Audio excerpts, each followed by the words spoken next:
lagi di sini dengan Cakra Wikara Indonesia di dalam podcast kami yang bisa kita sebut Cakra Pod. Cakra Pod. Oke, mungkin untuk yang sekarang ini kita mau membahas sesuatu yang sedang hangat-hangatnya menjadi pembicaraan dan perdebatan ya di tengah masyarakat tentang ini sih rancangan undang-undang penghapusan kekerasan seksual. Ya. Jadi memang kalau yang aku tahu ya, kenapa rancangan undang-undang ini penting?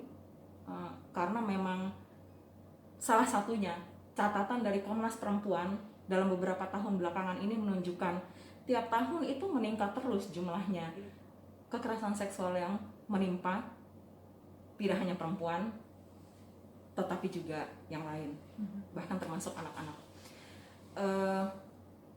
Tapi gini, untukku kekerasan seksual itu bisa nggak ya kita elaborasi lagi, itu tuh seperti apa sih? Itu apa maksudnya disebut sebagai kekerasan seksual? Dan kemudian apa yang diatur di dalam rancangan undang-undang ini? Maksudnya kenapa dia penting? Kenapa dia penting ada? Kenapa juga kita sekarang sangat kuat mendorong supaya dia itu bisa dibahas sampai disahkan oleh DPR? Iya sih, Yolanda, aku setuju sih bahwa berangkat dari perkembangan realnya nih, dan laporan resminya Komnas Perempuan kan udah mencatat ya, kekerasan seksual atau bentuk kekerasan yang terjadi berbasis pada seksualitas seseorang, baik itu perempuan, laki-laki, anak-anak, itu semakin hari semakin meningkat dan semakin beragam bentuknya. Dulu mungkin yang kita kenal ada payung hukumnya ya perkosaan. Tapi yang namanya pelecehan seksual, pemaksaan aborsi, pemaksaan alat kontrasepsi, ini sebagian dari begitu pesatnya berkembang bentuk-bentuk kekerasan seksual. Makanya RUU penghapusan kekerasan seksual ini jadi sangat penting. Dibilang dia mendesak, ini serius nih. Karena basisnya adalah data-data empirik di lapangan.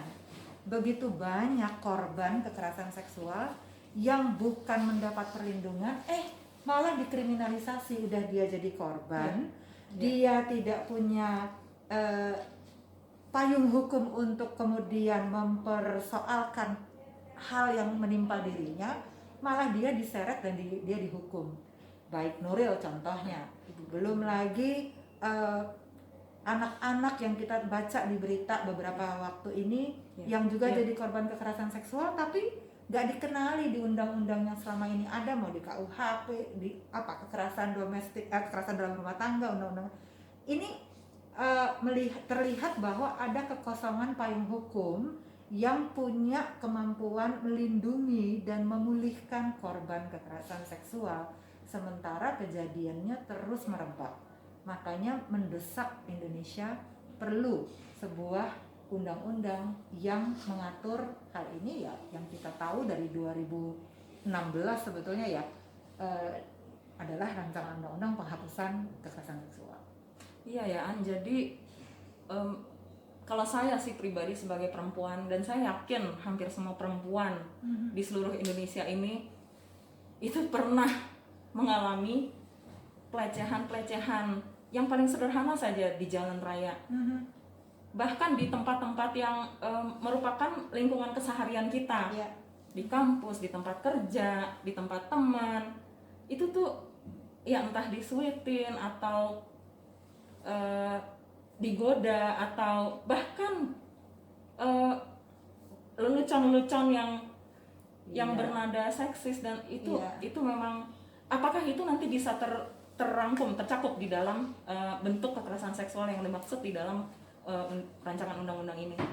Kalau undang-undang ini nanti atau rancangan undang-undang ini nanti tidak mengubah, tidak membongkar, justru upaya menguatkan dan memperluas cakupan definisi kekerasan seksual, iya, justru disitulah sekarang kita mau jaga ya, supaya 9 bentuk kekerasan seksual yang sudah secara teratur dipetakan oleh Komnas Perempuan dalam naskah akademiknya itu perlu dipastikan terus hadir. Salah satunya si pelecehan seksual tadi, karena kalau undang-undang yang selama ini ada itu sama sekali tidak mengenal bentuk pelecehan seksual sebagai bentuk kekerasan. Orang pikir kalau kekerasan tuh harus ada pukul, harus ada gitu kan. Padahal pelecehan itu kan membunuh kemanusiaannya manusia gitu ya, lewat tindakan yang bisa dianggap sangat sehari-hari lah gitu, alah namanya juga bercanda, alah namanya juga jangan terlalu kaku deh lo gitu kan ya. Tapi sebetulnya kerusakan yang terjadi oleh orang yang mengalami atau menerima tindakan pelecehan itu, itulah yang mau dilindungi dan diatur pakai rancangan undang-undang penghapusan kekerasan seksual. Iya sih, kalau memang bisa disahkan dan itu mencakup berbagai jenis kekerasan seksual yang sebenarnya luas sekali itu, dan secara nyata itu memang sehari-hari terjadi, dirasakan dampaknya ya, dampak kerusakannya oleh korban gitu. Ini kan penting banget harus dibahas. Dan yang setauku sih memang dia itu sudah mulai dimasukkan ke dalam prolegnas itu sejak 2016. Yang awalnya adalah inisiatif dari anggota, beberapa anggota. Kemudian mandek di 2017, di 2018 juga begitu, berlarut-larut. Terakhir di 2019, yang kita di tahun itu ada pemilu. Yang kemudian setelah pemilu, DPR yang baru itu memasukkannya ke dalam prolegnas prioritas 2020. Itu pun bukan oleh komisi yang awalnya membahas dia, tetapi diinisiasi oleh anggota fraksi, yang kemudian juga sekarang ternyata dia di dalam proses yang tidak banyak diketahui oleh publik, oleh kita semua. Ternyata statusnya setelah disahkan dia masuk ada di dalam prioritas 2020, statusnya berubah menjadi miliknya Komisi 8 lagi, yang ternyata oleh Komisi 8 di drop gitu. Dan inilah yang memang bukan sekedar prihatin ya kita ya, justru ini akhirnya yang mendorong kita, ini harus dilawan. Kita menuntut untuk dikembalikan ke dalam proses pembahasan, harus sampai disahkan. Betul. Tapi yang bikin kita memang ingin tahu sih apa yang menyebabkan dia mangkrak begitu lama, dan sampai sekarang ini dia bahkan secara terang-terangan diperlihatkan oleh DPR RI itu dikeluarkan dari prioritas. Iya sih. Tapi ingat nggak Yolanda, kan kita berdua pernah nulis ya soal ini waktu 2019 akhir.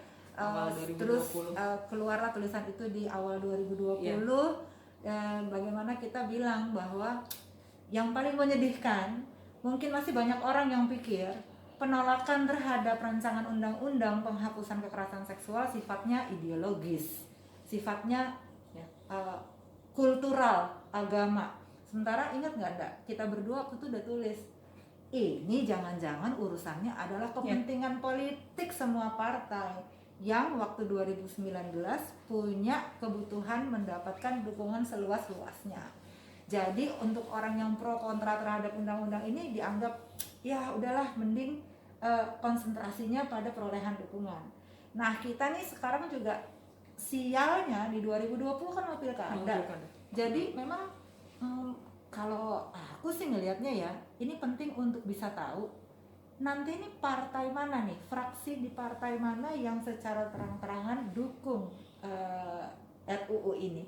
Karena kalau kita bongkar sedikit nih politik penyusunan kebijakan, memang secara hukum ada kan tata urutannya, tapi secara politik yang nanti punya kuasa ini adalah partai. Dan fraksi atau ini kan fraksi ini kan perpanjangan partai yang ada di parlemen, di DPR kan. Dan selama ini dari mulai yang masa sidang lalu 2014-2019 lalu sampai 2019-2024 ini belum ada sebetulnya yang secara resmi ya satu fraksi, satu partai yang secara utuh bilang kita mau jadi pengusul. Persis yang Yolanda bilang, pengusulnya tuh anggota dari fraksi, bukan kesatuan utuh fraksinya. Yang kadang tuh bikin aku bertanya-tanya sih, kenapa ya? Kenapa sih dukungan terhadap RUU ini tipis gitu? Kenapa keluarnya dari individu-individu? Kenapa belum juga kita dapat endorsement, dapat dukungan dari petingginya partai, dari elit pimpinan partai, karena pasti ini akan mengubah langsung konstelasinya. Dan di DPR itu penting banget siapa yang ngusulin, karena yang mengusulkan undang-undang punya kendali untuk menentukan naskah akademiknya ditulis oleh siapa. Ini kan penting ya, dia kan jadi dasar argumentasi kenapa si RUU ini perlu dibahas. Lalu pengusul juga yang menentukan tanggal, agenda, rapat-rapat. Jadi kalau pengusulnya aja udah kelihatan kayak nggak terlalu pingin RUU-nya dibahas, ya susah. Kalau aku pikir sih kita masih punya harapan nih. Nanti kan di Oktober mereka anggota DPR sidang lagi nih untuk nentuin prolegnas prioritas 2021. Sekarang sampai Oktober kita punya jendela nih untuk sama-sama benar-benar lintas sektor, lintas kelompok. Kita emang harus tanya dan desakkan dan dorong. Ayo dong partai, kamu partai-partai besar yang punya kursi banyak di DPR, kenapa sih nggak mau nunjukin dorongan yang solid atau kuat atau utuh gitu? Memang RUU penghapusan kekerasan seksual nih penting buat dibahas, penting untuk ada di Indonesia. Kira-kira bisa nggak ya, Nda? Gimana kalau kita bahas selanjutnya lagi? Oke. Mungkin sama teman lain, atau supaya kita bisa menggali lagi aspek-aspek lain, karena sebenarnya luas sekali cakupannya RUU ini. Bahkan kita baru sedikit saja mengulik gitu apa yang menyebabkan dia ini mandek dan sampai gagal untuk dibahas dan disahkan oleh DPR. Jadi nanti kita akan lanjut lagi, sambung di dalam Cakra Pot selanjutnya. Sampai jumpa.